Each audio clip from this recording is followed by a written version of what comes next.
Super star Mahesh Babu నిజంగా బాబు అంటే బాబే. బాబులో ఏదో మ్యాజిక్ ఉంది. అందుకే ఆయన అంటే నచ్చని వారు ఎవరూ ఉండరు. సాధారణంగా ఫ్యాన్స్ హీరోలని పొగుడుతూ ఉంటారు, కానీ హీరోస్ బాబుని పొగిడేస్తారు. అదే సూపర్ స్టార్ మహేష్ బాబు ప్రత్యేకత. ఆయనకి ఎలాంటి పాన్ ఇండియా సినిమా అవసరం లేదు. జస్ట్ ఆయన స్క్రీన్ ప్రెజెన్స్ చాలు సోషల్ మీడియా తగలబడిపోతుంది. కేవలం రీజనల్ సినిమాలతోనే పాన్ ఇండియా క్రేజ్ సొంతం చేసుకున్న నటుడు మహేష్ బాబు అని చెప్పడంలో ఎలాంటి సందేహం లేదు. 49 ఏళ్ల వయసులో కూడా 25 ఏళ్ల కుర్రాళ్ల మహేష్ మెరిసిపోతూ ఉంటాడు. గతంలో అనంత్ అంబానీ పెళ్లి వేడుకలో మహేష్ని చూసి బాలీవుడ్ షేక్ అయిన సంగతి తెలిసిందే. ఈయనేంటి చూడ్డానికి అచ్చం హాలీవుడ్ హీరోలా ఉన్నాడు అని అనుకున్నారంతా. అప్పుడు బాలీవుడ్ మీడియాలో మహేష్ హాట్ టాపిక్గా మారాడు, బాగా ట్రెండ్ అయ్యాడు, ఇంకా అవుతూ ఉన్నాడు కూడా. ఇక తాజాగా మరోసారి మహేష్ బాలీవుడ్లో ట్రెండ్ అవుతున్నాడు. సూపర్ స్టార్ మహేష్ బాబుని ఆకాశానికి ఎత్తేశాడు బాలీవుడ్ సూపర్ స్టార్ సల్మాన్ ఖాన్. మహేష్ నిజమైన ఫ్యామిలీ మ్యాన్ అంటూ పొగడేశాడు సల్లుభాయ్.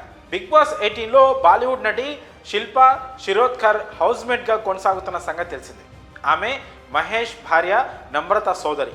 ఆమెతో మాటల సందర్భంలో మహేష్ గురించి పాజిటివ్ కామెంట్స్ చేశాడు హోస్ట్ సల్మాన్ ఖాన్. ఒక స్టార్ హీరోగా మహేష్ని, నిజ జీవితంలో మహేష్ని పోల్చి సల్మాన్ వివరించిన తీరు ఫ్యాన్స్కి గూస్ బంప్స్ తెప్పిస్తోంది.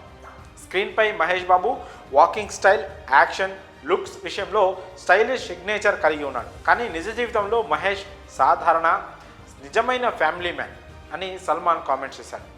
సల్మాన్ ప్రశంస ఇప్పుడు సూపర్ స్టార్ అభిమానుల్లో వేవ్స్ క్రియేట్ చేస్తోంది.